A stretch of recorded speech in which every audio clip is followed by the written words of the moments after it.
balik jadi jalan merusak. Nah, ini logikanya. Maka langkah awal yang penting memang takholli, pembersihan diri, tobat.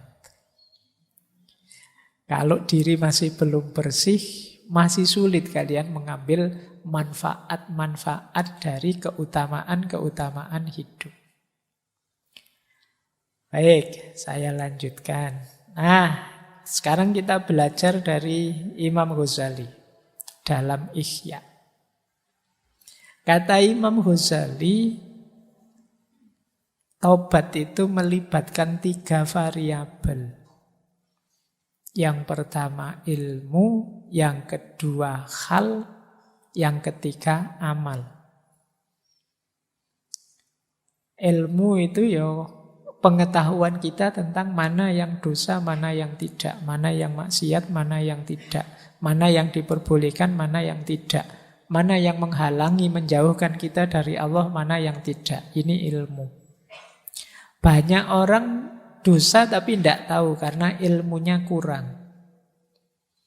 Maka variabel tobat yang paling awal itu ilmu. Semakin luas ilmumu, semakin paham tentang tata perilaku, ya kamu akan semakin ngerti mana boleh, mana tidak boleh. Kalau sudah tahu, sudah masuk level ilmu, baru kemudian akhwal atau hal, kondisi jiwa. Kondisi jiwa yang bagaimana yang mendukung taubat, yang jadi variabelnya taubat, yaitu kondisi jiwa yang menyesal. Jadi menyesal itu ya rasanya kok kecewa sekali saya kemarin melakukan itu namanya menyesal. Mungkin teman-teman pernah melakukan dosa tapi kangen, tahu itu dosa tapi kok tidak menyesal ya Pak, pengen sebenarnya kayak gitu lagi. Tapi kok ya tidak boleh ya. Nah, ini namanya halnya masih belum. Ilmunya kamu sudah tahu bahwa itu tidak boleh, tapi jiwamu masih belum cocok. Masih ingin mengulang yang lama. Yang sekarang sudah berlalu. Saya tahu itu tidak boleh Pak, tapi kok ya terkenang-kenang ya Pak. Tidak ada menyesalnya. Nah, berarti memang kondisi jiwamu belum siap untuk tobat. Ayo diatur biar tahu kemudian sadar sehingga menyesal.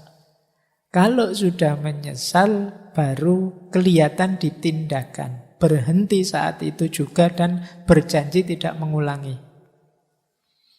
Kalau tidak ada penyesalan biasanya sulit masuk ke amal ini. Kalau tidak ada ilmu sulit juga masuk ke hal. Jadi ada ilmu, ada hal, ada amal. Ini 3 rangkaian yang harus terpenuhi dulu. Jadi ternyata memang apa-apa itu ya dasarnya ilmu. Makanya jangan berhenti belajar. Kita ini seringkali merasa tahu sesuatu. Sehingga agak malas untuk belajar tentang satu hal tertentu misalnya. Karena sudah merasa tahu. Padahal mungkin kalau didalami, ternyata saya banyak tidak tahu juga ya. Mungkin setelah kajian malam hari ini kamu baru tahu, ternyata ya luas juga kalau membahas taubat. Ngertimu selama ini taubat itu yang penting menyesal terus tidak mengulangi kan itu aja. Tapi kalau diteorikan ternyata bisa luas. Itulah istimewanya ilmu. Semakin tambah ilmumu, semakin mudah kamu menata apa yang harus kamu lakukan, apa yang jangan dilakukan. Maka ilmu jadi penting, jadi kunci untuk apapun. Jadi tobat pun perlu ilmu. Setelah ilmu baru kesadaran namanya hal, setelah itu baru amal. Amal tidak mungkin muncul tanpa ada kesadaran. Kesadaran tidak mungkin muncul tanpa ada ilmu. Inilah 3 rangkaian teori untuk kita bertobat. Nah, malam hari ini mungkin antara lain itu kita belajar teorinya taubat. Meskipun ya waktunya terbatas. Kita mungkin sekitar 2 jaman membahas ini. Itu pun sebenarnya masih banyak yang harus saya lewati, saya skip. Kamu sudah ngantuk-ngantuk tapi ternyata juga masih banyak yang belum masuk. Iya. Baik, ya gimana lagi? Itu luasnya ilmu. Padahal ini masih ilmunya manusia. Kata Al-Quran, ilmunya manusia itu setetes air di tengah samudra kalau dibandingkan ilmunya Tuhan. Bahkan kalau dilipat gandakan 7 kali, samudranya pun ya levelnya masih setetes air. Baik. Nah, kalau ini yang sederhana. Saya ambilkan dari Riyadhus Shalihinnya Imam Nawawi. Tidak apa-apa ya, malam hari ini kita menjelajah karya-karya para ulama. Kita ambili yang tentang taubat. Kalau tulisan ini mungkin kayak footnote-footnote-nya. Nah, kalian yang tertarik ya jangan berhenti di ngaji ini. Kamu buka sendiri kitabnya. Tadi ada Ihya, sekarang Riyadhus Shalihin. Kalau ini terkenal, teori ini syarat-syaratnya orang tobat. Nah, ini sederhana. Yang pertama berhenti. Jadi tidak ada ceritanya tobat itu, saya sudah tobat Pak tadi, tapi ini saya selesaikan dulu ya Pak, biar tuntas dosanya, tidak begitu. Iya, saat itu juga harus berhenti. Eman-eman Pak, filmnya baru setengah jalan, tidak harus berhenti. Nah, terus menyesal. Jadi berhenti kok tidak ada menyesalnya, ya belum utuh tobatnya. Dan yang ketiga, berjanji tidak mengulang lagi. Ini untuk dosa-dosa yang tidak ada hubungannya dengan orang lain. Nah, mungkin kamu dosa telat sholat, dosa apalah ya, pokoknya tidak berhubungan dengan orang lain. Tapi kalau ada hubungannya dengan orang lain, rumusnya 1, 2, 3 tadi plus kembalikan haknya orang lain. Jadi kalau kita mengambil hartanya, kembalikan sejumlah yang kita ambil. Kalau kita memfitnahnya, ya minta maaf. Kalau kita menghibahnya, bilang terus terang dan minta maaf. Nanti ada rumus selanjutnya sebenarnya. Pak, saya ngambil haknya orang, tapi orangnya sudah tidak ada. Atau saya sulit menjangkaunya Pak. Itu dulu zaman saya kecil, punya tetangga jualan, terus saya ngambil apanya gitu. Ada enggak yang di sini begitu? Lagi belanja apa, iseng ada permen nganggur, ya tak ambil. Misalnya, itu zaman saya kecil loh Pak, zaman itu. Nah, saya mau bayar permen ini, orangnya sudah meninggal, enggak ada. Keluarganya juga semua enggak ada. Atau jauh, itu orangnya sudah pindah ke luar negeri sana Pak. Mungkin tetanggamu bule atau apa ya. Nah, saya bayarnya gimana? Kalau versi ini ya, kamu berikan ke Baitul Mal. Kalau zaman kekhalifahan dulu ada namanya Baitul Mal. Yang ini kan nanti dimanfaatkan juga untuk orang lain. Kalau ini juga tidak bisa, tidak mungkin dengan berbagai argumen kayak di kita, mungkin tidak ada Baitul Mal. Jadi sama sekali tidak terjangkau, sedekahlah sebesar haknya orang yang kamu ambil, niatkan itu atas nama dia. Jadi, Pak, karena waktu kecil itu saya ngambil permennya tetangga saya, ya sedekahlah seharga permen itu. Dengan kurs hari ini ya, jangan kurs zaman dulu. Kurs zaman dulu dolar 2000, nanti kamu sedekah permen 25 rupiah itu bisa. Jadi seharga permen itu atas nama dia, sambil mendoakan dia. Kata Imam Nawawi, Allah tahu apa yang ada di hatimu, kesungguhanmu untuk membayar haknya. Tapi kalau terjangkau ya kamu berikan langsung, minta maafnya. Jadi dosa itu kalau menyangkut haknya orang lain lebih rumit, lebih berat. Makanya hati-hati. Jangan sampai terbawa, jangan sampai terikut haknya orang lain. Sekecil apapun. Meskipun tidak sengaja, apalagi sengaja. Karena proses menetralkannya lebih rumit. Kalau sama Allah sih mungkin lebih mudah, karena Allah Maha Pengampun, Maha Penyayang. Kalau sama orang lain agak berat. Jadi kalian ingat-ingat ya, kemarin waktu WA, waktu Twitteran, Instagraman, pernah enggak kamu komen menyakiti orang? Setelah ini kamu DM dia minta maaf. Khawatirnya kamu lupa dengan apa yang kamu lakukan yang menyakiti orang, mengambil haknya orang, memfitnah orang, menggibah orang, dan lain sebagainya. Jadi ini lebih berat menetralkannya. Oke, yo, memang hari ini zamannya kan kamu dituntut untuk eksis terus. Yang kadang-kadang kamu tidak sadar melanggar haknya orang. Meskipun itu sekedar hak kehormatannya atau hak privasinya. Yang tidak harusnya kamu obral misalnya. Itu pun kamu harus minta halalnya ke dia. Jangan lupa, Al-Quran punya rumus, فَمَنْ يَعْمَلْ مِثْقَالَ ذَرَّةٍ خَيْرًا يَرَهُ وَمَنْ يَعْمَلْ مِثْقَالَ ذَرَّةٍ شَرًّا يَرَهُ. Jadi kebaikanmu atau keburukanmu sekecil apapun akan engkau nikmati, akan kau lihat hasilnya. Jadi sebelum ada efek buruk dari perbuatan buruk terjadi, ayo dinetralkan dengan tobat ini. Ya yang terjangkau, ya dijangkau, yang tidak terjangkau dicari gantinya. Seperti sedekah tadi. Baik, saya lanjutkan. Jadi ini syarat-syaratnya tobat. Nah, kita belajar lagi nyari footnote yang lain, nyari wawasan lain. Saya bawakan 2 pendapat tentang jenisnya taubat. Yang pertama dari Sultanul Aulia Syekh Abdul Qadir Al-Jilani. Yang kedua dari Syekh Ibnu Athaillah As-Sakandari yang menulis kitab Hikam.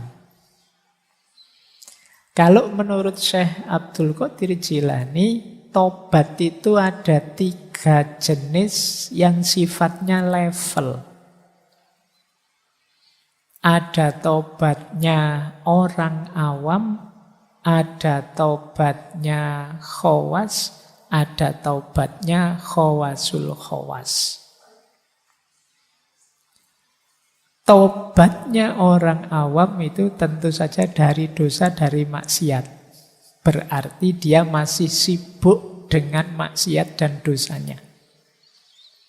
Nah, ini level kita. Alhamdulillah kalau kita sudah ada di level ini. Meskipun ini level paling rendah kan namanya sudah level tobat. Banyak orang yang masih ragu-ragu mau tobat.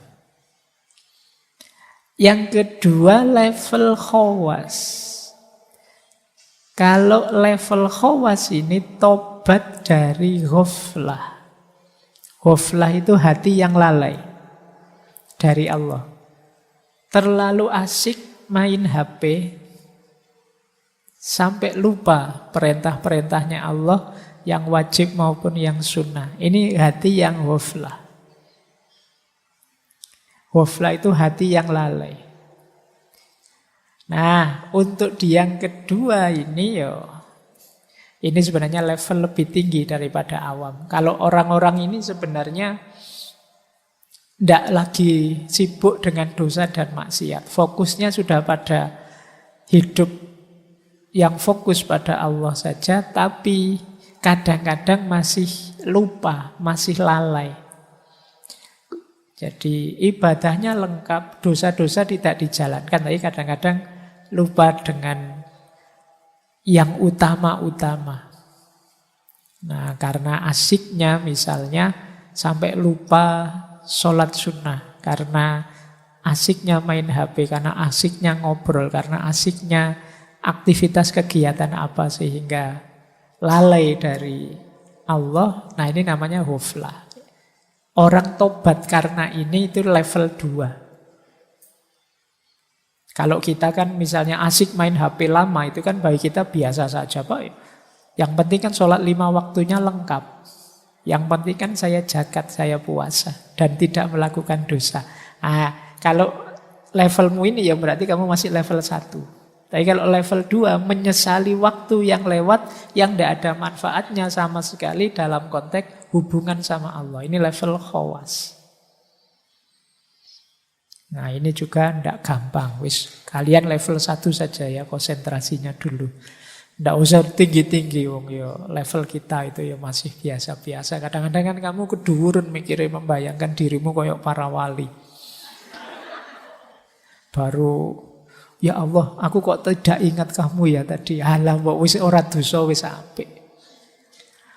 Jadi jangan masang standar terlalu tinggi, belum makommu. Setahap demi setahap. Ya meskipun saya tidak tahu, jangan-jangan ada wali beneran yang hadir malam hari ini yang sudah khawas, mungkin yang sudah khawasul khawas. Kalau khawasul khawas ini batinnya sepenuhnya 100% fokus pada Allah saja. Kalau dia berpaling sebentar saja merasa berdosa. Ini khawasul khawas. Jadi, yo itu tadi ya, mungkin kita belum nuntut kalau mikir ke situ. Ini tidak bisa dicapai hanya usaha kita saja. Ini sebagian besar adalah anugerahnya Allah. Kondisi jiwa yang selalu tawajuh pada Allah itu kalau dalam dunia tasawuf adanya di akhwal. Akhwal itu anugerahnya Allah. Yang kita bisa hanya melakukan semampu kita. Mungkin 20-30%-nya, sisanya Allah yang memberi. Jadi ayo fokus di makom kita saja dulu, biar kita tidak sibuk dengan salah, dosa, dan maksiat. Kemudian jenis, kalau versinya Syekh Ibnu Athaillah As-Sakandari, jenis tobat itu ada dua. Ada tobat inabah, ada tobat istijabah. Tobat inabah itu tobat yang dasarnya takut. Kalau istijabah itu tobat yang dasarnya malu. Nah, malu sama Allah ya, takut sama Allah. Bukan sama yang lain. Jadi kata Syekh Ibnu Athaillah, orang awam seperti kita itu biasanya tobatnya dasarnya takut. Namanya inabah. Takut besok disetrika di neraka. Takut besok, ya ketakutan kita takut nanti Allah mengirimkan bencana kalau saya banyak dosa, takut. Nah isinya banyak ketakutan-ketakutan. Makanya terus tobat, ya Allah saya jangan dihukum, saya jangan disiksa. Takutnya pada Allah. Nah ada lagi orang yang lebih tinggi makomnya, tobatnya namanya istijabah, malu. Hidupku ini sudah diberi aneka anugerah oleh Allah. Diminta sedikit saja untuk beribadah kepadanya, itu pun tidak aku penuhi, malah tak isi dengan dosa-dosa, menjauh darinya. Malu aku. Jadi malu ini levelnya lebih tinggi dari takut. Kalau malu, biasanya otomatis orang tercegah dari dosa. Kalau takut kadang-kadang kalau ada alasan yang menetralisir ketakutannya, ya takutnya selesai. Takut Pak saya masuk neraka, terus karena kamu belajar filsafat, terus kamu mikir neraka itu beneran ada enggak sih Pak? Neraka, terus kamu mikir-mikir sendiri, kamu cari alasan-alasan sendiri, ya enggak perlulah takut neraka, Allah itu maha penyayang, wis tambah kumat nanti dosamu. Nah ini dasarnya takut. Tapi kalau malu enggak, malu itu membuat orang tercegah. Makanya ada hadisnya Nabi itu kan, kalau engkau tidak malu ya lakukan segalanya. Yang bisa ngerem kita itu malu. Jadi maka yo kalau level kita sudah tinggi, nanti kita tidak melakukan dosa itu karena malu sama Allah. Ini kalau dalam tasawuf, orang yang makomnya sudah muraqabah. Orang yang punya kesadaran dilihat Allah terus. Ini levelnya muraqabah. Jadi ada tobat inabah, ada tobat istijabah. Ada level awam, ada level khawas, ada level khawasul khawas. Baik, kita lanjutkan ya. Saya tidak tahu kamu kerasan apa enggak tema kayak gini. Jangan-jangan kamu sudah panas ini. Kalau ketemu tema-tema suruh tobat, suruh waduh Pak ini. Tobat saya Pak. Terus, nah ini menarik. Saya ambil dari Syekh Abdul Qadir Jailani. Dari kitab beliau, Hunyah. Al-Hunyah li Thalibil Haqqi Azza wa Jalla. Indikator kalau kita tobat diterima atau tidak. Nah ini Syekh Abdul Qadir Jailani punya teori menarik. Kita kan tidak tahu tobat kita diterima atau tidak, tapi kelihatan dari implikasinya dalam diri kita. Saya yakin teman-teman yang rajin wirid, zikir itu tiap hari tobat lewat istighfar kita.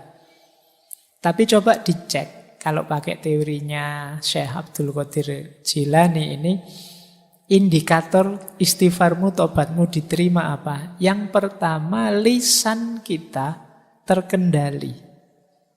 Dari yang tidak manfaat, ghibah, mencela, dusta. Zamannya beliau mungkin belum ada medsos, jadi tak tambahi lisan dan jempol kita. Terkendali. Jadi kita sangat hati-hati kalau ingin bicara atau kalau ingin posting sesuatu yang bersinggungan dengan orang lain. Kita ngomong yang manfaat-manfaat atau yang ghibah-ghibah atau yang mencela atau yang dusta. Kalau masih bertaburan ketidakmanfaatan, ghibah, mencela, dusta, tobat kita sebenarnya belum tuntas. Lah itu kan sudah dosa lagi itu namanya. Berarti tobat kita belum sukses. Ya seperti tadi kita itu sering memberikan pembenaran-pembenaran terhadap dosa kita. Ghibah kita beri nama lain, ini kan demi kebenaran Pak. Karena hibah itu memang sesuatu yang benar, tapi sesuatu yang benar yang tidak disukai oleh orang yang bersangkutan. Nah, terus kita sebarkan kemana-mana. Ini namanya hibah. Ini penghalang kita dari Allah. Jadi kalau masih banyak ininya, yang tidak manfaat, yang hibah, yang mencela orang, merendahkan orang, menjatuhkan nama baik orang, mencaci maki orang, mendustai orang, tobat kita masih belum tuntas, masih belum diterima. Lupa tapi yang sana maki-maki dulu Pak. Iya, yang sana tobatnya tidak diterima. Kalau kamu balas maki-maki, kamu juga berarti. Kita sering tidak sadar ini. Yang kedua, tobat yang sukses itu melenyapkan rasa dengki dan permusuhan. Terhadap apapun, terhadap siapapun. Orang yang bertobat itu batinnya bersih. Cirinya batin yang bersih itu di situ tidak ada akhlak yang madhmumah, tercela. Kebencian, kedengkian, dan permusuhan itu bagian dari akhlak yang madhmumah. Jadi kalau masih ada benci atau dengki pada siapapun, saya dendam sekali sama mantan saya Pak. Sudah habis banyak malah ditinggal. Capek-capek tak bikinin skripsi ya. Saya belum lulus, dia lulus duluan. Malah aku ditinggal. Terus mau inget-inget, itu bagian dari kebencian. Mungkin kamu pengen balas dendam, kedengkian, permusuhanmu. Jadi benci itu kan tipis sebenarnya dengan cinta. Sibuknya sama, kayak orang mencintai. Cuma kalau dengki, benci, kamu sibuk menjatuhkan, sibuk mencari kejelekannya. Kalau cinta kamu sibuk mencari yang membahagiakan dia. Repotnya sama. Benci kadang-kadang lebih repot. Makanya kata Imam Ghazali, di antara jalan muhasabah, kalau kita kesulitan muhasabah yang baik seperti apa, wong kita tidak punya kemampuan berpikir sendiri, ambillah pelajaran dari musuh saja. Orang yang benci kita, orang yang dengki kita. Karena biasanya orang yang benci kita itu sibuk mencari kesalahan kita. Alhamdulillah loh, kita dicarikan salah kita di mana. Kita mencari sendiri tidak bisa. Jadi bahagialah kalian yang hatersnya banyak. Jadi kalau kamu punya banyak haters kan itu tiap hari kan kamu diserang terus. Kamu salah ini, kamu salah itu. Alhamdulillah tidak capek-capek muhasabah, sekarang tahu salah-salahku di mana, kelemahanku di mana. Oke, jadi manfaatkan itu ya. Kamu kadang-kadang stres sendiri gara-gara haters. Yo lumayan kamu dapat, tidak usah bayari orang untuk bantu kamu. Dia sudah mencarikanmu salahmu di mana, kurangmu di mana. Yang ketiga, ini menarik kata beliau, Syekh Abdul Qadir Jailani, cirinya orang yang tobatnya diterima, itu hatinya kuat dan siap meninggalkan kawan yang memberi pengaruh buruk. Ini kalau diterjemahkan pakai bahasanya anak-anak hari ini, bisa menjauh dari toxic people. Jadi kalau ada teman kok toksik, ditinggal saja. Nah, ketika kita tidak bisa meninggalkan teman-teman yang toksik, yang memberi pengaruh buruk ini, ya berarti memang tobat kita tidak akan tuntas. Ya kita kena pengaruh buruk terus, ya kita rusak terus. Jadi hindarilah orang-orang tipe ini. Meskipun terlanjur, Pak, teman dekat ya Pak, teman. Ya teman ya tetap teman, kan tidak harus tiap hari nyampur. Tidak harus deket tiap hari. Jadi belajarlah LDR-an. Meskipun hanya dengan teman. Apalagi teman yang toksik. Jadi yang merusak saja, yang menyulitkanmu saja. Karena ya kalau temanmu sangat berpengaruh padamu, sementara pengaruhnya negatif, ya sulit kamu menuntaskan aktivitas tobatmu. Yang keempat, indikator tobatmu diterima itu rasanya kamu belum siap mati terus. Maksudnya apa?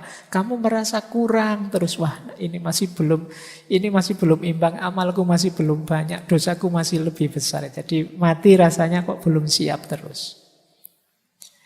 Bukan belum siap mati karena saya belum kawin ya Pak. Saya belum, bukan itu. Belum siap matinya karena merasa amalku belum cukup. Kebaikanku masih kalah banyak dengan keburukanku, dengan dosaku. Nah ini berarti kalau kita masih merasa begitu, indikator bahwa tobat kita sudah mulai beres. Sudah mulai sungguh-sungguh. Belum siap mati, menyesal terus, ingin mohon ampun terus. Nah, jadi ini 4 indikator diterimanya taubat. Menurut Syekh Abdul Qadir Jailani dalam kitab Hunya. Nah ini coba dicek ya, nanti introspeksi dalam diri kita. Apa dalam diri kita masih ada output yang sifatnya tidak manfaat, merusak, menyakiti orang, dusta pada orang. Kemudian masih ada tidak dalam diri kita rasa dengki, rasa permusuhan, rasa dendam pada siapapun. Kemudian circle kita masih circle yang positif enggak? Atau jangan-jangan isinya orang toksik semua? Atau jangan-jangan kita lah si toksik itu? Lebih parah lagi. Jadi kalau besok kok tiba-tiba temanmu menghindar semua, jangan-jangan yang toksik itu aku.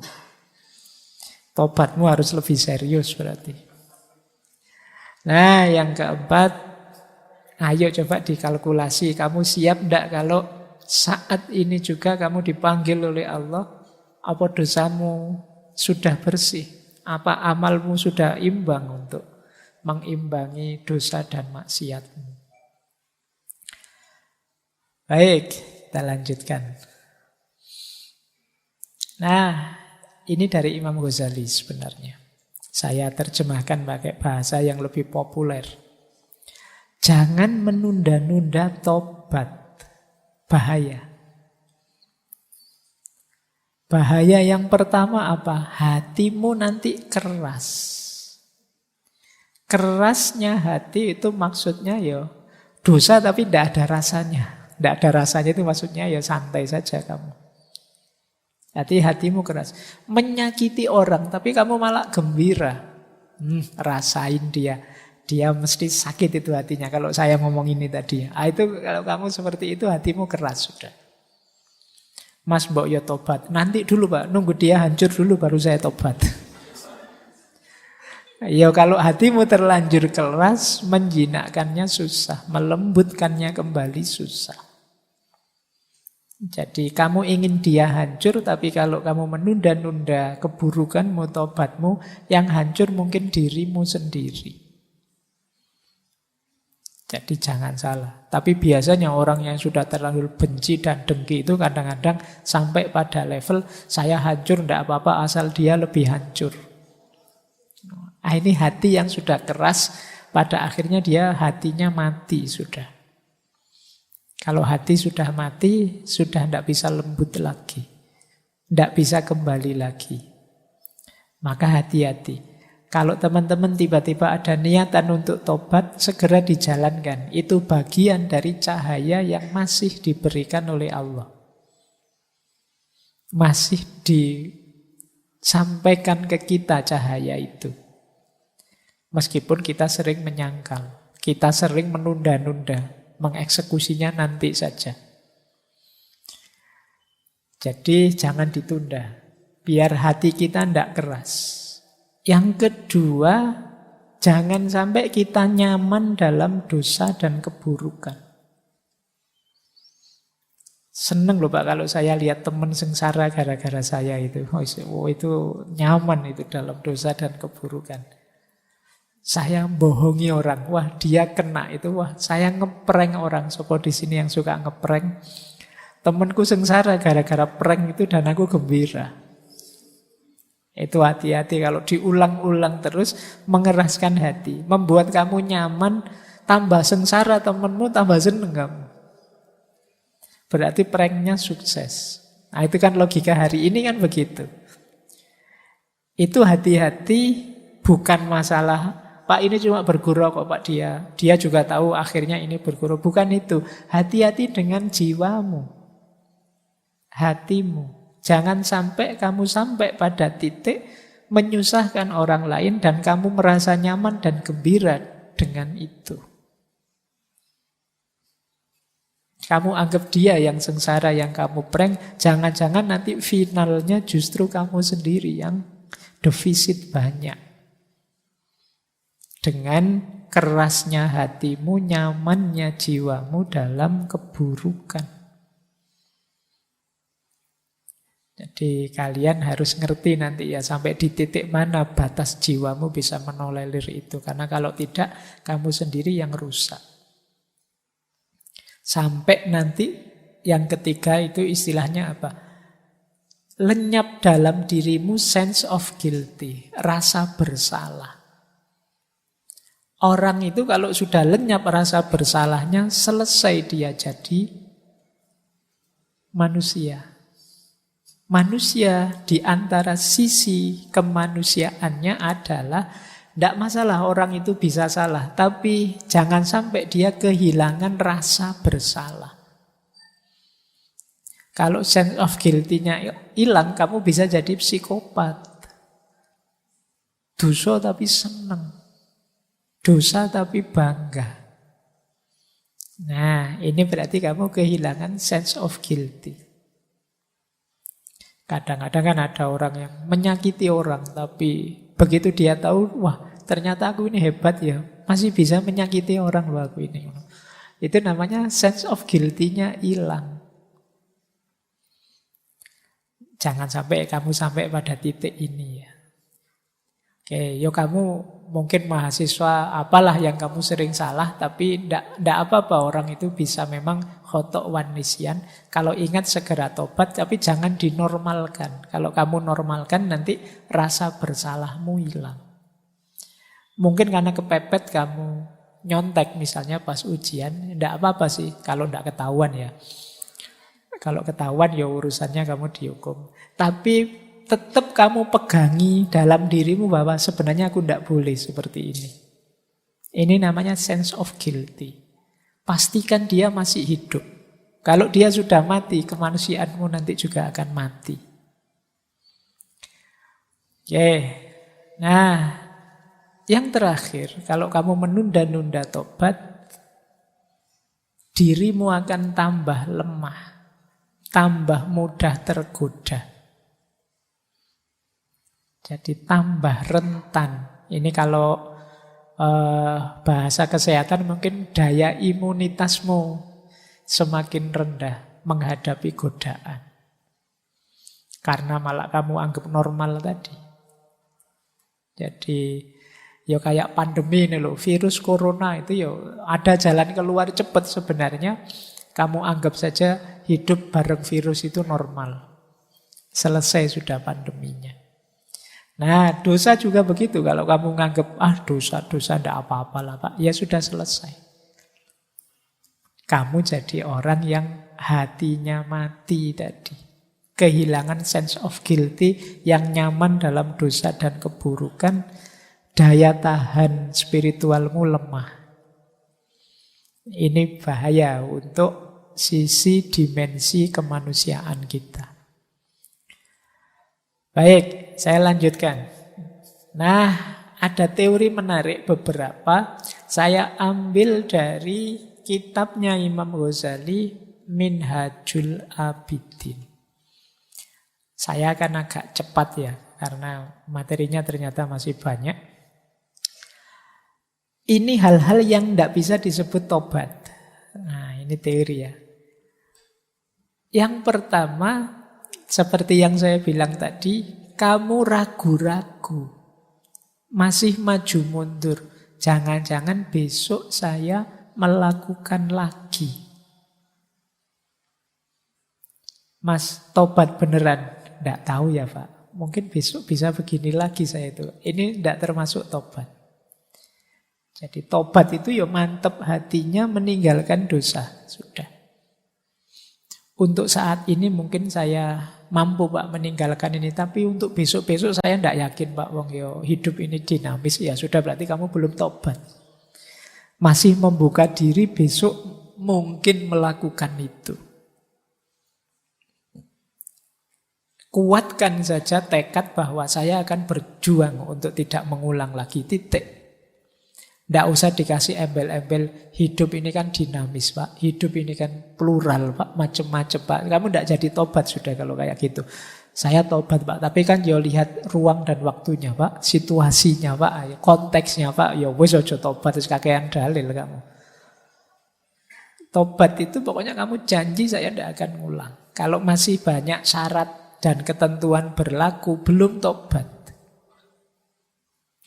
Yang kedua, tobat itu tidak termasuk tobat kalau dia meninggalkan dosa yang tidak pernah dia lakukan. Ya ini namanya bukan tobat.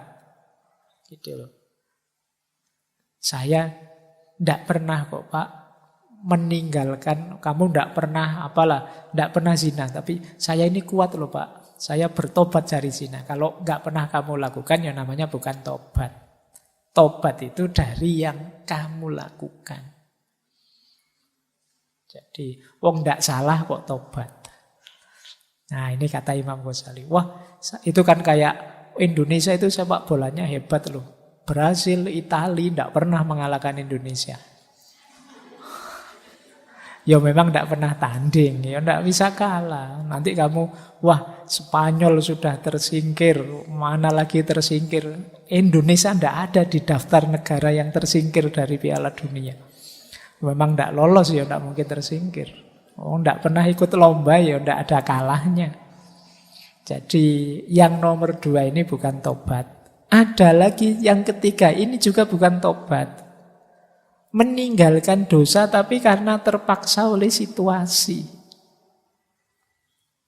Ini juga bukan tobat. Misalnya zaman mudanya, wah dia tukang zina ini, ganti pasangan berapa saja. Sudah tua dia tobat. Kenapa? Sudah tidak kuat ngapa-ngapain sekarang. Jadi dia tidak begitu lagi. Itu namanya bukan tobat, ya memang tidak kuat. Alhamdulillah Pak, saya sekarang tidak nyontek lagi. Wah bagus, ya memang saya sekarang sudah di DO, tidak kuliah sudah. Ya mesti aja, tidak nyontek lagi, wong sudah tidak kuliah. Nah ini juga namanya bukan tobat. Wong kamu sudah tidak ada di arena itu lagi, jadi tidak mengulang bukan karena tobat, dipaksa oleh situasi. Mungkin nanti daftar kuliah lagi ya kumat lagi nyonteknya. Kakek-kakek tadi kalau diberi obat kuat mungkin ya kumat lagi. Jadi yang ini bukan tobat karena terpaksa. Jadi jenis ketiga ini bukan tobat. Yang keempat termasuk bukan tobat, meninggalkan dosa karena takut kepada selain Allah. Wah, sekarang sudah tidak sholat sendirian ya, ke masjid terus. Iya, pimpinan saya mewajibkan kalau zuhur harus ke masjid. Jadi ya karena ada SK-nya bukan karena Allah. Nah ini juga tidak termasuk tobat. Kok sekarang kamu tidak maling lagi? Wah, sekarang polisi di mana-mana, khawatir masuk penjara. Ayo tidak maling bukan karena tobat, kalau gitu takut penjara. Jadi ada 4 hal kata Imam Ghazali yang itu tidak termasuk tobat.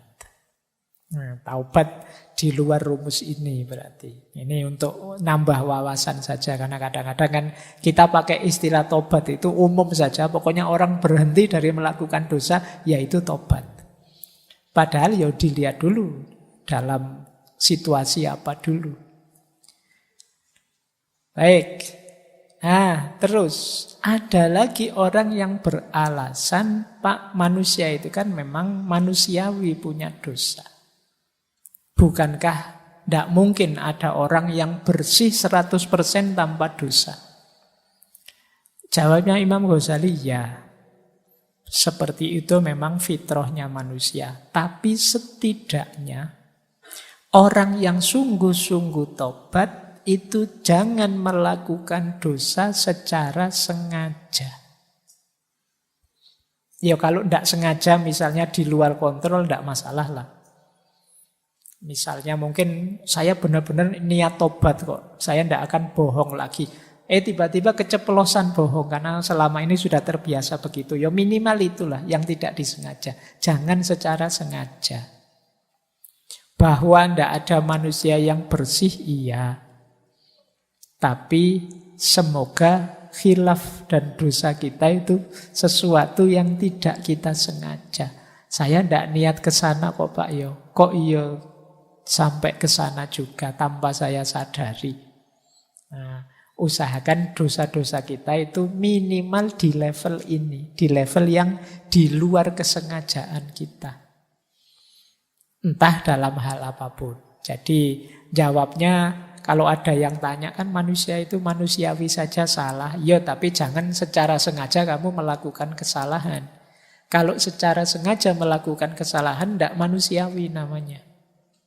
Ya kamu memang jarak kalau bahasa Jawanya. Kamu nekat, nerjang aturan. Baik. Ada lagi masih dari Minhajul Abidin ya. Ini problem-problem yang sering jadi alasanmu untuk menunda tobat. Kita sering beralasan seperti ini, Pak. Saya masih belum berani tobat, Pak. Saya khawatir nanti mengulang lagi dosa yang saya lakukan.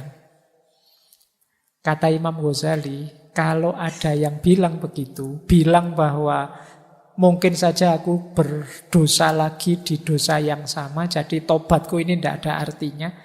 Saya belum berani tobat nasuha, Pak. Saya khawatir nanti dosa ini akan saya ulang lagi. Saya kenal benar kok Pak diri saya kayak gimana. Jawabannya Imam Ghazali gimana? Kalau ada orang bilang seperti itu, jawablah, sangkaanmu itu sebenarnya tipuannya setan. Dari mana kamu bisa memastikan nanti saya pasti kembali melakukan dosa itu? Kata Imam Ghazali, padahal ada loh kemungkinan lain, kamu tobat terus tiba-tiba kamu meninggal. Kan tidak mengulang itu sudah. Lah kalau kamu tunda tadi tobatmu, kamu meninggal dalam kondisi belum tobat. Tidak, tobatlah. Ada niat untuk tobat, tobat saja. Sepenuh hati. Wah, besok ternyata saya khilaf lagi, Pak. Ya tobat lagi. Kita tidak tahu batas umur kita di mana. Kata Imam Ghazali, setelah tobat mungkin kamu dipanggil pulang ke rahmatullah sebelum kembali mengerjakan dosa. Kalau seperti ini berarti kamu orang yang bahagia kan, bersih dari dosa, mati husnul khotimah. Nah, yang harus kamu lakukan, tobatlah dan berupayalah sepenuh tenaga menghindari dosa. Kok yo kepleset khilaf masuk ke situ lagi, yo tobatlah lagi. Asal kamu tidak menyepelekan, saya tobat sepenuh hati Pak, tapi besok secara sengaja saya ulang lagi biar nanti saya tak tobat lagi. Bukan begitu rumusnya. Setelah saya tobat, saya berjanji dan berusaha untuk tidak mengulang. Bahwa sebagai manusia kadang-kadang khilaf kepleset, segera saya tobat lagi. Istighfar lagi. Nah, bukan kok karena manusia itu tempatnya salah dan dosa, maka izinkan saya melakukan salah dan dosa. Bukan begitu. Kita sering rumusnya keliru. Jadi ini kalau ada yang tanya begitu ya. Jadi kalau ada, nanti saya mesti mengulang lagi. Loh, apa jaminannya umurmu masih panjang?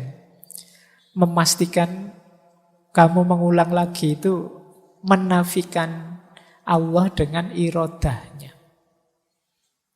Kalau Allah menghendaki, apa susahnya membuat hatimu terbuka dan terjaga terus dari dosa. Baik, nah Imam Ghazali menjelaskan di antara jalan kita untuk melebur dosa-dosa dalam bertaubat adalah menggusur dosa dalam diri kita dengan kebaikan. Innal hasanat yudhibnas sayyi'at. Jadi space dalam diri kita ini terbatas kan. Maka biar kita tidak disibukkan oleh dosa, ayo menyibukkan diri dengan yang berpahala. Maka di antara menetralisir dosa, itu kalimat dari Imam Ghazali, misalnya hapuslah dosa minum arak dengan bersedekah minum minuman yang halal untuk orang yang membutuhkan. Nah, seperti minuman lezat yang disuguhkan pada orang-orang. Tebuslah, mungkin kamu terlalu sering mendengarkan headset, musik-musik, lagu-lagu, sehingga waktumu banyak terpotong oleh itu. Tebuslah dengan, kata Imam Ghazali, mendengarkan banyak bacaan Al-Quran. Jadi ya paling tidak skornya jadi 50-50 lah. Nah itu ruang dalam dirimu biar tidak isi yang negatif saja. Kamu dengerin Quran, dengerin majelis zikir, majelis ilmu, dan lain sebagainya. Kok kamu terlanjur makan riba, ya hapuslah dengan memperbanyak sedekah yang halal. Dan seterusnya, kata Imam Ghazali, meskipun menghitung dosa itu tidak pernah tepat, tetapi ini sekedar cara untuk mengimbangi saja. Jadi seperti mengobati penyakit panas dengan obat yang dapat menjadikannya dingin, agar keseimbangan yang diperlukan terwujud.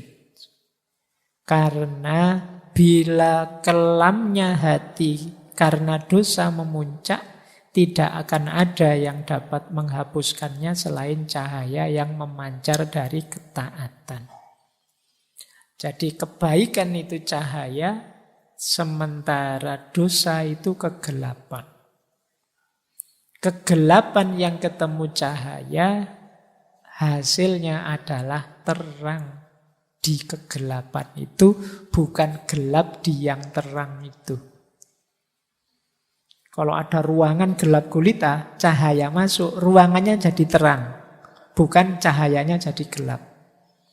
Berarti apa? Kalau dosa itu kegelapan, maka hadirkanlah terang dalam dirimu yang penuh dosa itu.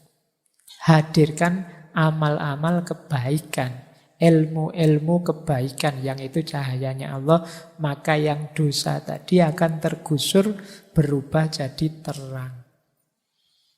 Ini rumus dari Imam Ghazali. Imam Ghazali kan punya rumus dosa itu seperti titik hitam di kolbu kita. Orang yang banyak dosa itu batinnya, kolbunya itu seperti penuh dengan asap yang pekat, kata Imam Ghazali.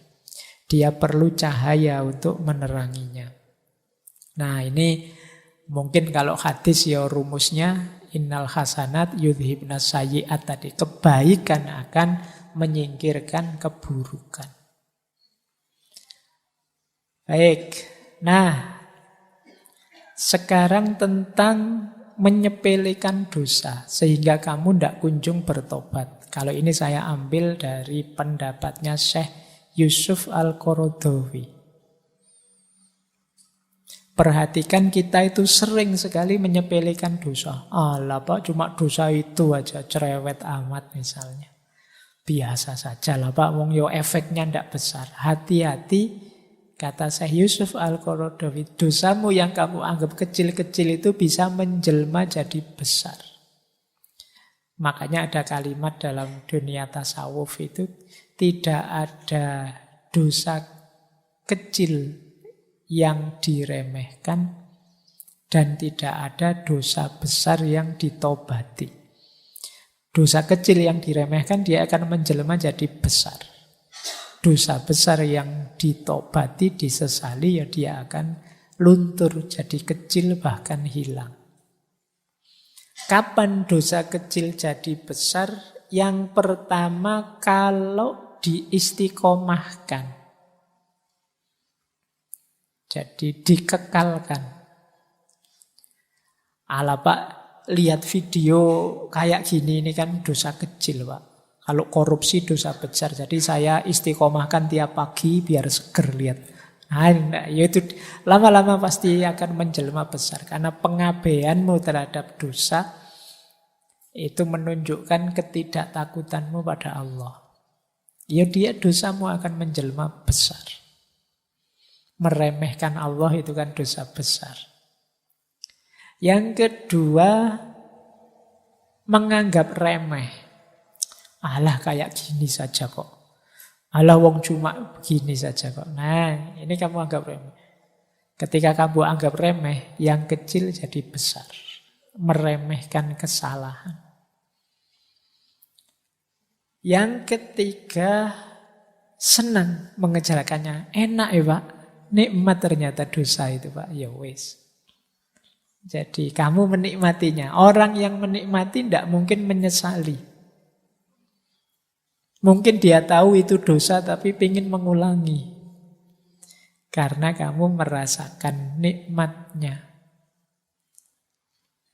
Jadi pengaruhi jiwamu ketika mungkin kamu melakukan dosa, sadarkanlah jiwamu bahwa kenikmatan dari dosa itu palsu. Boleh kamu cari argumennya silahkan biar tambah mantep, tapi sadarilah bahwa kenikmatan dosa itu kenikmatan yang palsu. Mungkin memang enak, mungkin memang nikmat, tapi kalau ilmumu nambah nanti akan ketahuan efek merusaknya. Tidak hanya untuk dirimu, mungkin untuk banyak lingkunganmu, mungkin untuk anak cucumu dan seterusnya. Jadi ini yang ketiga. Kalau kamu merasa nyaman terus, ingin mengulang terus, ya dosa kecil bisa jadi dosa besar. Kemudian dosa kecil bisa besar kalau kita merasa aman dari hukuman Tuhan. Ini nanti akhirnya ya jadi menyepelekan. Allah itu ya Maha Penyayang, Maha Pengasih. Aku kan aliran yang paling diridhoi oleh Allah. Jadi mesti selamatlah aku. Jadi peremehan-peremehan seperti ini membuat dosa yang kecil jadi besar. Ayo ya melatih jiwamu untuk tidak menganggap bahwa Allah mesti mihak aku lah. Wong aku ini orang dalam kok. Aku yang punya kuncinya surga. Wong kuncinya surga itu sudah dibagi-bagi pada semua orang, katanya la ilaha illallah itu miftahul jannah. Barang siapa yang akhir hidupnya la ilaha illallah masuk surga. Saya melakukan dosa apa saja ndak apa-apa lah, Pak. Nanti terakhir-terakhir saya akan bilang la ilaha illallah. Menyepelekan. Jadi, ya Islam itu ndak berat. Islam itu ndak rumit. Agama itu tujuannya memudahkan, tidak menyulitkan. Tapi jangan diremehkan. Disepelekan. Sehingga kamu nabrak larangannya sambil menyepelekan. Ya seperti tadi rumusnya, bahwa manusia itu memang makhluk khotok wan nisyan, tapi itu bukan alasan engkau sengaja melakukan khotok wan nisyan. Kemudian yang kelima, dosa kecil yang dipamer-pamerkan. Nah, ini juga menunjukkan kamu bangga dengan dosamu.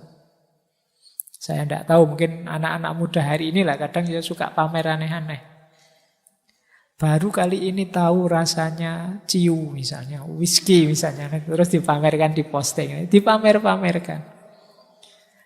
Wah, seneng aku nih pacar baru, mau aja diajak kemana-mana, nginep juga oke misalnya. Terus kamu foto, kamu share fotonya kemana-mana. Dosa yang semula kecil bisa jadi besar. Kenapa? Karena kalau kamu pamer-pamerkan, ada kemungkinan orang lain niru. Wah, kelihatannya kok asik ya kayak temanku itu. Aku tak beli ciu juga misalnya. Yang kecil bisa jadi besar. Jadi jangan remehkan dosa kecil. Yang terakhir, dosa kecil yang dilakukan orang besar.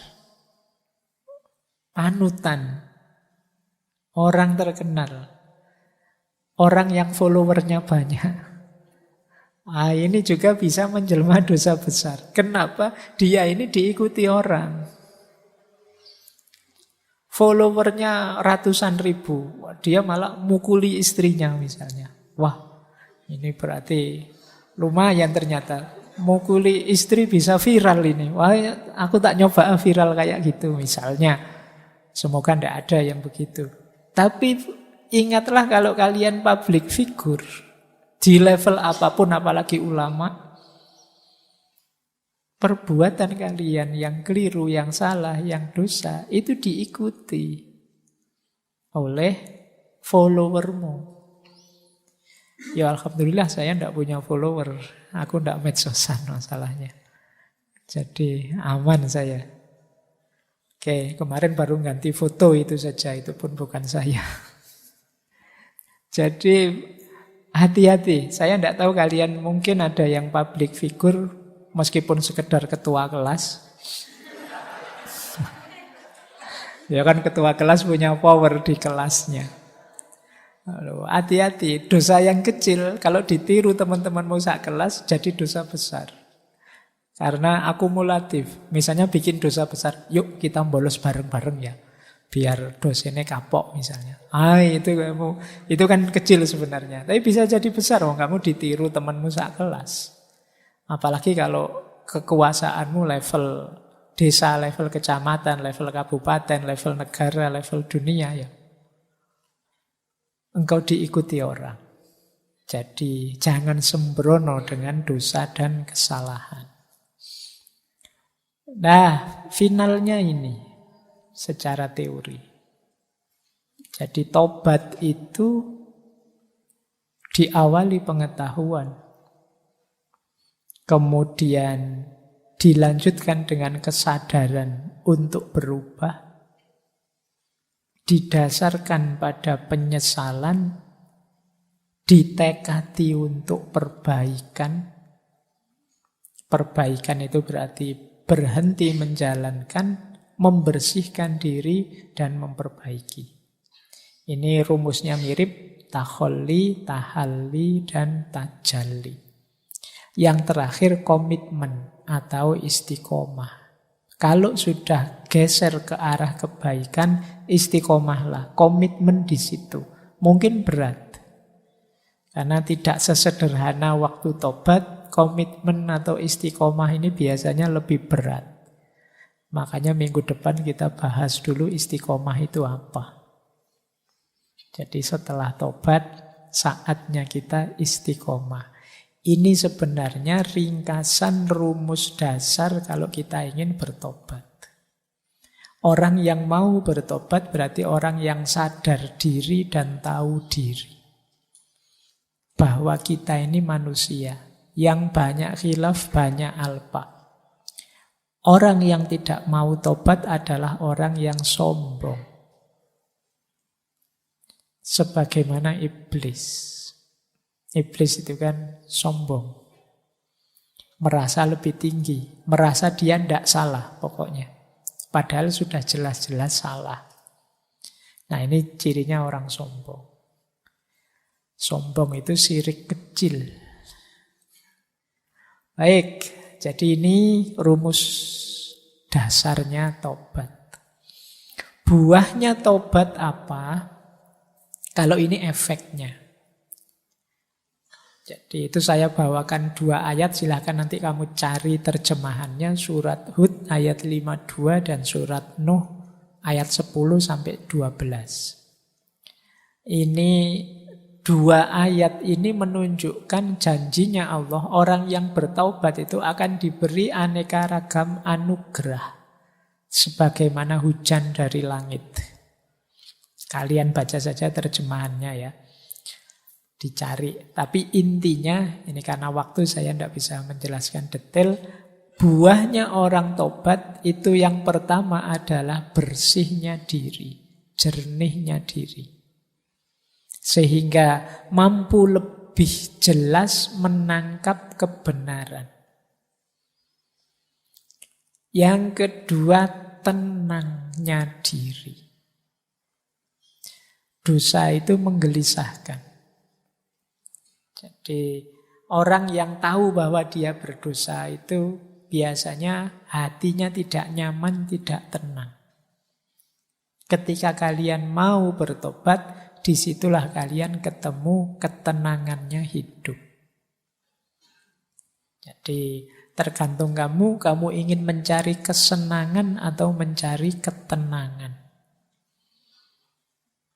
Ketenangan akan membuatmu dekat dengan Allah, dalam bahasa agamanya mutmainnah. Kalau kesenangan kadang menjauhkanmu dari Allah. Banyak orang mengorbankan ketenangan hidup hanya demi kesenangan yang sesaat. Nah, hati-hati.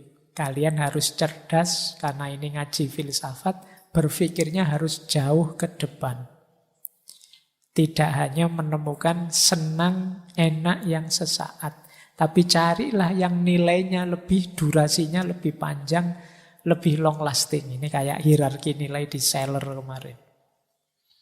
Jadi orang yang bertobat itu dia mendapat keuntungan, ketenangan. Yang ketiga, kedekatan dengan Allah tentu saja. Allah itu sangat sayang dengan orang yang tobat. Nanti ada hadisnya. Kemudian cinta ilahiyah, cinta pada Allah. Jadi taubat akan membawa cintanya Allah pada kita. Yang pada gilirannya juga akan menumbuhkan cinta kita pada Allah. Karena kita meninggalkan cinta-cinta yang lain, yang sifatnya duniawi. Dan yang kelima, ini yang ayat yang saya singgung tadi, anugerah. Allah itu saking inginnya kita bertaubat, dia menjanjikan macam-macam bagi orang yang taubat. Termasuk aneka ragam anugerah yang ada di 2 ayat tadi. Baik, jadi ini buahnya. Tapi ya buah tidak akan kita temui kalau prosesnya belum jalan. Jadi teman-teman silahkan, ini teori jangan dihafalkan atau hanya untuk diceramahkan. Coba kamu jalani, kata orang Jawa, ngelmu kuwi kelakone kanthi laku. Kalau ingin benar paham seperti apa manfaatnya tobat, jalankan tobat itu. Baik, Saya tutup dengan beberapa quotes. Kalau sudah quote kalian sudah melek saatnya. Sudah mau ditutup. Ini menarik.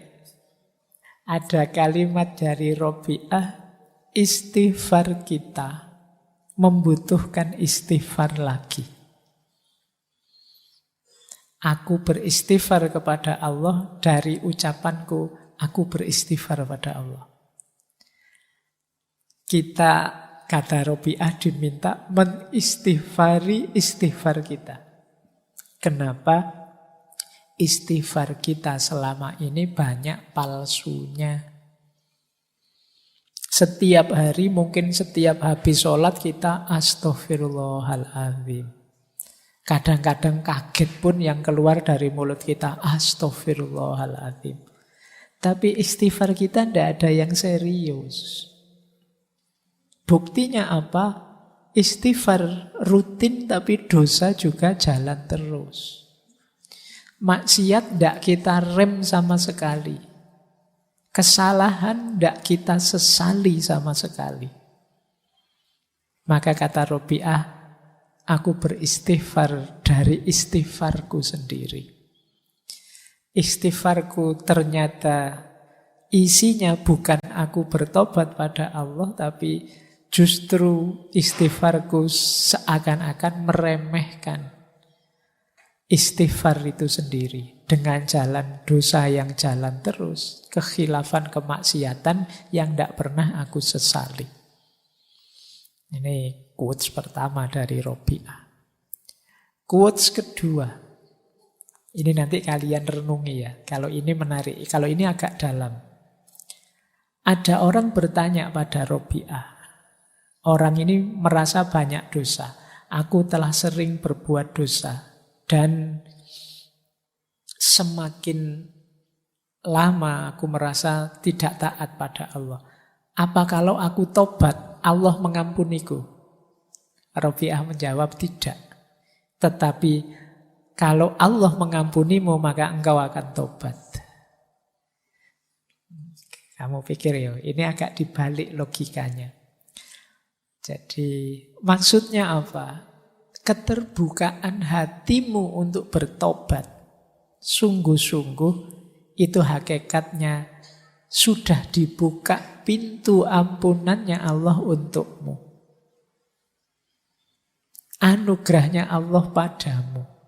Diberi anugerah kok tidak diambil, ya berarti itu salahmu.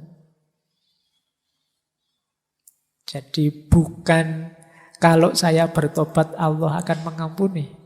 Allah akan mengampuni kalau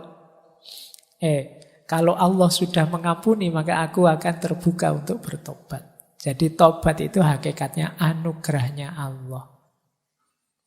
Maka tadi saya bilang, kapanpun kalian terbersit di pikiranmu untuk bertobat, itu adalah sirotol mustaqim, cahaya yang diberikan oleh Allah. Doa yang kamu minta tiap hari untuk ditunjukkan jalan lurus. Itulah bentuk pengabulannya Allah, antara lain dalam bentuk kesadaran dan niatmu untuk tobat. Maka jangan ditunda-tunda, jangan dinanti-nanti maksudnya nanti saja. Jadi ini nanti kalian renungi kalimat dari Robi'ah ini. Baik, saya tutup dengan beberapa kalimat dari Syekh Ibnu Athaillah. Saya akan baca saja, tidak saya jelaskan, mungkin sudah bisa dipahami mengingat waktunya. Ini saya ambil dari kitab Bahjatun Nufus, penerang jiwa, bukan dari hikam. Jadi ini kalian dengarkan ya. Perbuatan maksiat itu ibarat api, sementara kegelapan ibarat asapnya. Laksana orang yang menyalakan perapian di rumah selama 70 tahun, bukankah rumah tersebut akan menjadi gelap dan hitam? Demikian pula dengan kolbu. ia akan menjadi gelap karena tumpuan maksiat. Ia baru menjadi bersih dengan tobat kepada Allah. Kehinaan, kegelapan, dan hijab terkait erat dengan maksiat. Jika engkau bertobat pada Allah, bekas-bekas dosa itu pun menjadi sirna. Saya lanjutkan lagi. Janganlah engkau berputus asa terhadap rahmat Allah dengan berkata, sudah berapa kali aku bertobat dan insaf. Terus kumat lagi, terus tobat lagi. Maksudnya begitu. Jangan putus asa, sebab orang yang sakit sewajarnya akan terus minum obat, mengharapkan tetap hidup dan menginginkan sehat selama ruh di kandung badan, tanpa pernah merasa putus asa. Jadi penyakitnya manusia yang namanya khotok wan nisyan itu mungkin setara dengan diabetes atau darah tinggi atau kolesterol. Penyakit-penyakit yang membuat orang butuh obat terus. Obatnya namanya tobat. Jadi tidak apa-apa, tidak usah putus asa. Pak, saya sudah dosa, tak ulang lagi. Tobat lagi, tak ulang lagi. Ya kayak orang minum obat, tidak apa-apa. Jangan putus asa. Teruslah bertobat. Yang ketiga, ketika seseorang hamba bertobat, maka rumahnya di surga merasa gembira. Demikian juga langit dan bumi, Nabi, juga Allah sendiri. Jadi ketika kita tobat, alam semesta sebenarnya bergembira merayakan tobat kita. Rasulullah bersabda, sungguh Allah jauh lebih bahagia karena tobat seorang hamba dibandingkan orang yang mengendarai untanya di padang pasir, tiba-tiba untanya tersesat dan menghilang darinya. Padahal di atas unta tersebut terhadap makanan dan minuman kepunyaannya. Akhirnya ia putus asa dan mendatangi sebuah pohon untuk merebahkan diri di bawah naungannya. Ia benar-benar putus asa dengan untanya. Ketika ia dalam keadaan demikian, tiba-tiba unta itu berada di hadapannya. Ia pun segera meraih tali kekangnya, dan karena amat gembiranya sampai-sampai ia berkata, ya Allah, engkau hambaku dan aku Tuhanmu. Ia salah ucap karena luapan kegembiraannya. Ini hadis riwayatnya Muslim. Jadi gembiranya Allah ketika kita tobat itu digambarkan oleh Rasulullah di hadis ini seperti orang yang melakukan perjalanan naik onta. Tiba-tiba untanya hilang, dicari kemana-mana, tidak ketemu, dia sampai putus asa. Saking capeknya mencari, dia tertidur di bawah pohon. Begitu bangun, tiba-tiba untanya sudah ada di depannya. Situasi seperti ini kan membuat orang gembira luar biasa. Sudah putus asa di tengah padang pasir, tidak tahu mau kemana, tiba-tiba datang untanya. Kegembiraan semacam ini itu sebagaimana gembiranya Allah kalau kita tobat. Yang saking excitednya kalau di hadis itu orang ini sampai kebalik-balik bilangnya, ya Allah, engkau hambaku, aku Tuhanmu. Kebalik harusnya, engkau Tuhanku, aku hambamu. Ini makanya kalau kalian ingin menggembirakan Allah, menggembirakan Rasulnya, menggembirakan alam semesta, bertobatlah. Baik. Masih dari Bahjatun Nufus terakhir, jika engkau ditanya, siapakah orang mukmin itu? Jawablah bahwa orang mukmin adalah orang yang bisa melihat aib dirinya lalu berusaha mengobatinya, serta tidak sibuk menuduh orang lain memiliki aib. Jika engkau ditanya, siapakah orang yang hina? katakan bahwa orang yang hina adalah yang menuduh orang lain bersalah serta merasa dirinya benar. Rasulullah bersabda, berbahagialah orang yang sibuk dengan aibnya sendiri sehingga lupa dengan aibnya orang lain. Baik, saya kira itu ya teman-teman. Malam hari ini pelajaran kita untuk muhasabah dalam aspek pembersihan diri. Namanya taubat.